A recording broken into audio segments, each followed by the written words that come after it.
ओम शांति। 10 नवंबर 2021 के महावाक्य हैं, मीठे बच्चे, भारत सभी का तीर्थ स्थान है, इसलिए सब धर्म वालों को भारत तीर्थ की महिमा सुनाओ, सबको संदेश दो।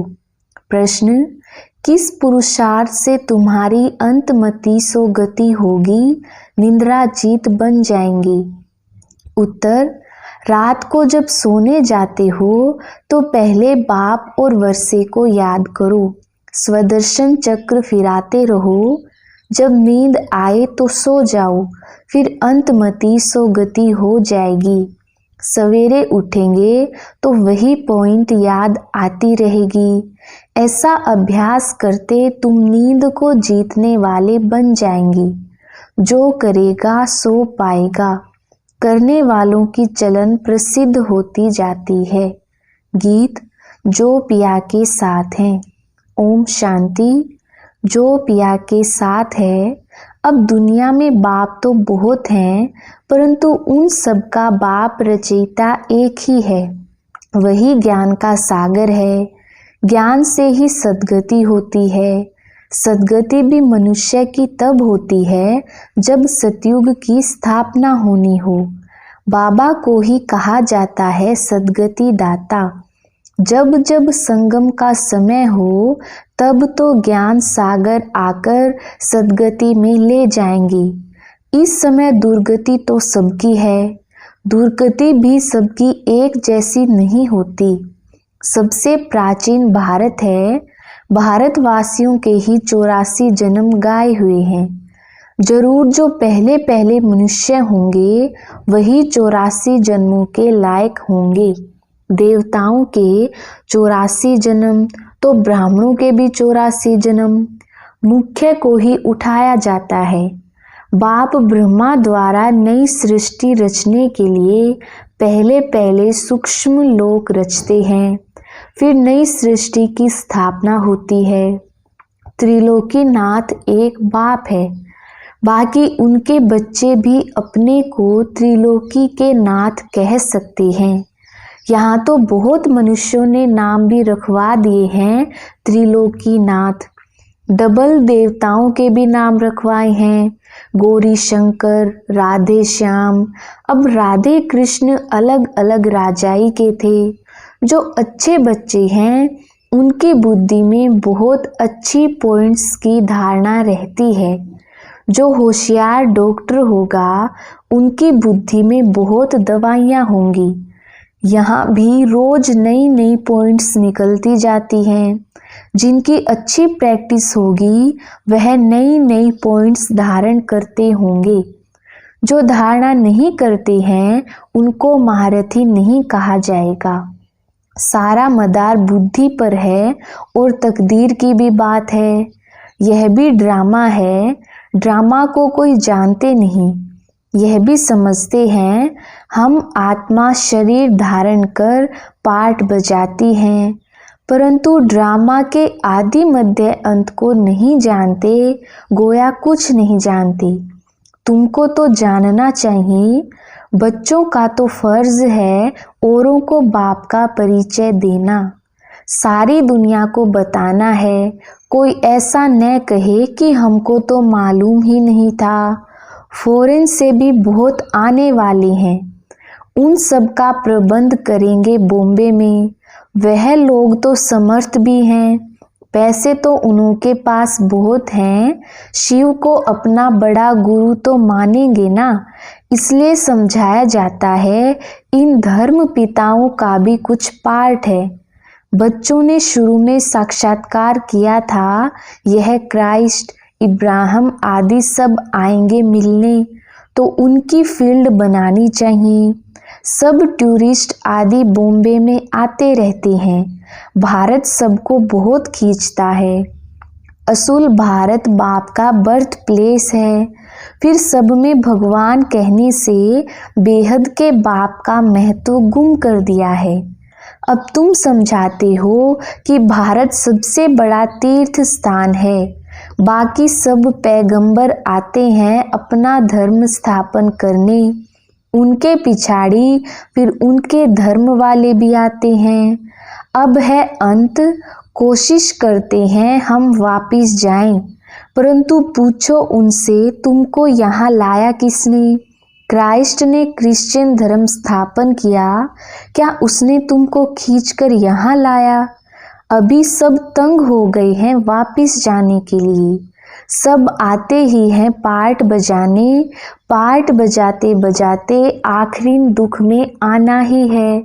फिर दुख से छुड़ाए सुख में ले जाना बाप का ही काम है। बाप का बर्थ प्लेस भारत है। इतना महत्व तुम बच्चे ही जानते हो, जो जानते हैं उन्हों को नशा चढ़ा हुआ है। कल्प कल्प भारत में बाबा आते हैं, यह सबको बताना है, निमंत्रण देना है। रचना की नॉलेज को कोई भी जानते नहीं, तो ऐसा सर्विसेबल बनकर अपना नाम बाला करना चाहिए। यह मेला सब तरफ जाएगा, तो जो तीखे बच्चे हैं उनकी मदद मांगते रहते हैं, उन्हों के नाम जपते रहते हैं। एक तो शिव बाबा को जपते हैं, दूसरा ब्रह्मा बाबा को, तीसरा फिर कुमार का गंगे मनोहर को जपेंगे। भक्ति मार्ग में हाथ में माला फेरते हैं, अब मुख से नाम जपते हैं। फलानी बहुत सर्विसेबल है, निरअहंकारी है, मीठी है, देह अभिमान नहीं है। कहते हैं ना, घूरते घुराए, स्नेह दो तो स्नेह मिलेगा।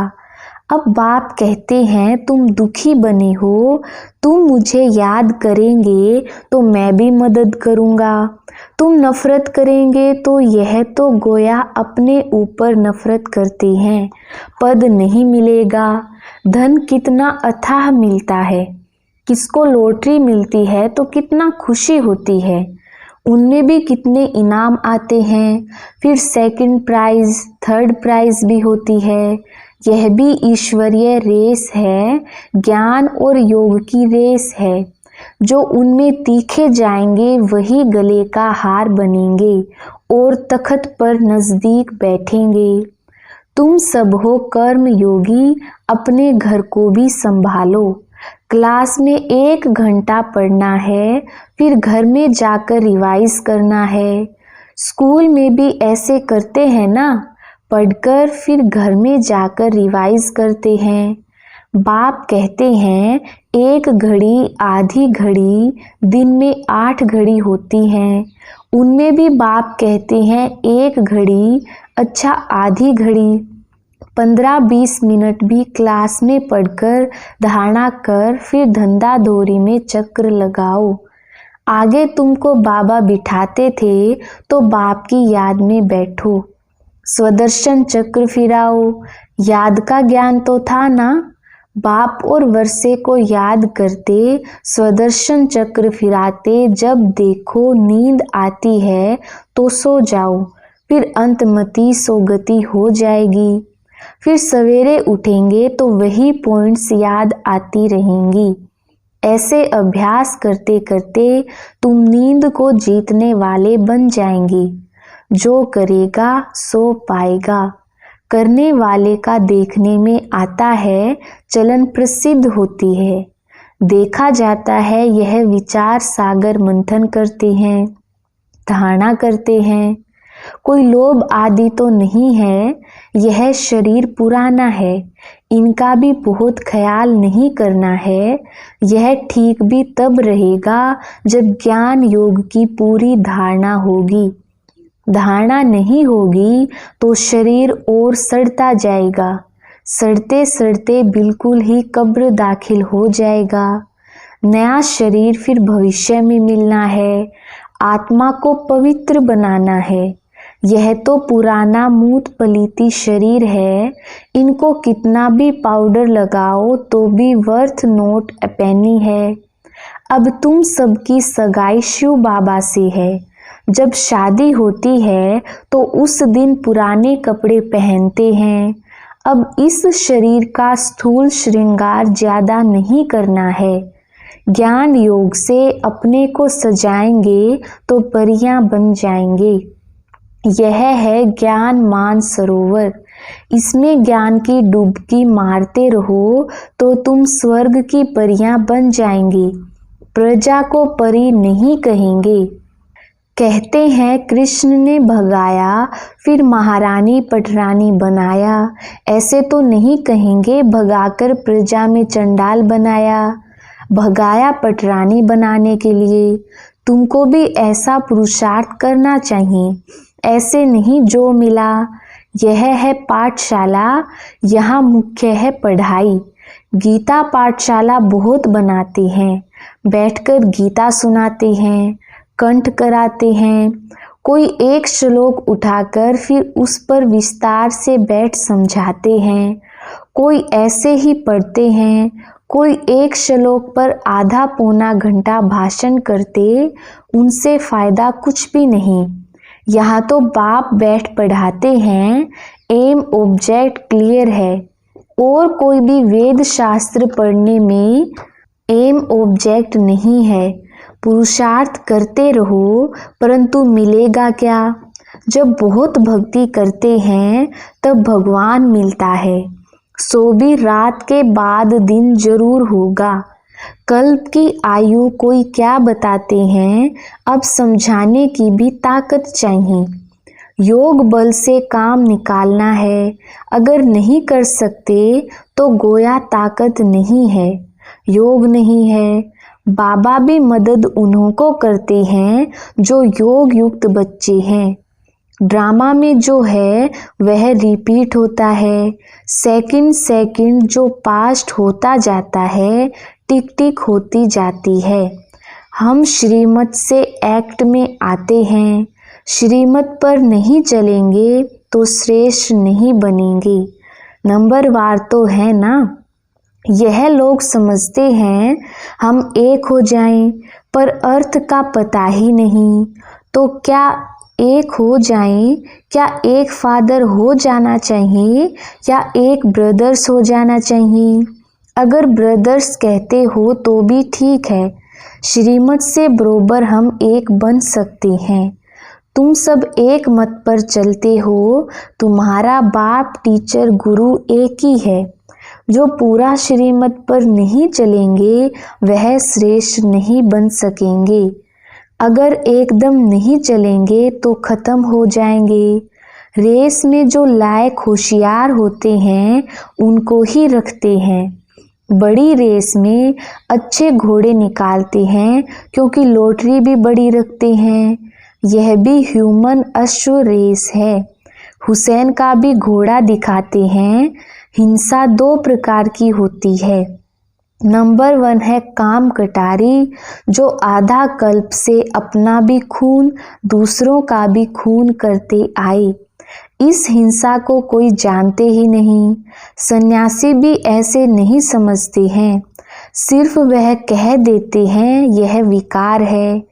बाप तो कहते हैं बच्चे, यह काम महाशत्रु है। यह आदि मध्य अंत दुख देने वाला है। यह भी सिद्ध कर बताना है कि हमारा प्रवृत्ति मार्ग है, राजयोग है, तुम्हारा हठयोग है। तुम शंकराचार्य से हठयोग सीखते हो, हम शिवाचार्य से राजयोग सीखते हैं। आगे चलकर तुम्हारी प्रत्यक्षता होगी जरूर। कोई प्रश्न पूछते तो देवताओं के 84 जन्म 5000 वर्ष में हुए, क्रिश्चियन के कितने हुए? क्राइस्ट को 2000 वर्ष हुए। अब हिसाब करो उनके एवरेज कितने जन्म हुए? 30-32। यह तो क्लियर है। जो बहुत सुख देखते हैं वह बहुत दुख भी देखते हैं, और धर्म वालों को कम सुख कम दुख मिलता है। एवरेज का हिसाब निकालना है। मुख्य जो प्रिसेप्टर्स हैं उनका जन्म निकालेंगे। पीछे जो आते हैं वह थोड़े थोड़े जन्म लेते हैं। बुद्ध का, इब्राहिम का भी हिसाब निकाल सकते हो, करके 1-2 जन्म का फर्क पड़ेगा। एक्यूरेट तो नहीं बता सकते, अबाउट में समझाते हैं। यह सब बातें विचार सागर मंथन करने की है। कोई पूछे तो क्या समझाएं, फिर भी बोलो पहले बाप को याद करो, क्योंकि बाप से वर्षा लेना है। जन्म जितने लिए होंगे उतने ही लेंगे, बाप से वर्षा लो। अच्छी रीति समझाना है, मेहनत का काम है। बच्चे बम्बई में बहुत मेहनत कर रहे हैं, क्योंकि उनको बहुत सक्सेसफुल होना है। इसमें बुद्धि चाहिए, बाबा के धन से बहुत लव चाहिए। कोई तो धन नहीं लेते, अरे ज्ञान रतन लो और धारण करो तो कहते हैं हम क्या करें, हम समझते नहीं समझते हो तो तुम्हारी भावी। अच्छा, मीठे मीठे सिकिलधे बच्चों प्रति माता पिता बाप दादा का याद प्यार गुड मॉर्निंग। रूहानी बाप की रूहानी बच्चों को नमस्ते। हम रूहानी बच्चों की रूहानी बाप दादा को याद प्यार गुड मॉर्निंग और नमस्ते जी। धारणा के लिए मुख्य सार, पहला पॉइंट है, शरीर को ठीक रखने के लिए ज्ञान योग की धारणा करनी है। किसी भी चीज का लोभ नहीं रखना है, इस ज्ञान योग से सजना है, स्थूल श्रृंगार से नहीं। दूसरा पॉइंट है, एक घड़ी आधी घड़ी पढ़ाई अवश्य पढ़नी है, ज्ञान और योग में रेस करनी है। वरदान, सर्व के दिलों के राज को जान, सर्व को राजी करने वाले सदा विजयी भव। विस्तार, विजयी बनने के लिए हरेक के दिल के राज को जानना है। किसी के मुख द्वारा निकलने वाले आवाज से उसके दिल के राज को जान लो तो विजयी बन सकते हो, लेकिन दिल के राज को जानने के लिए अंतर्मुखता चाहिए। जितना अंतर्मुखी रहेंगे उतना हरेक के दिल के राज को जानकर उसे राजी कर सकेंगे। राजी करने वाले ही विजयी बनते हैं। स्लोगन, वैराग्य ऐसी योग्य धरनी है जिसमें जो भी फल डालेंगे वह फलीभूत अवश्य होगा। अच्छा, ओम शांति।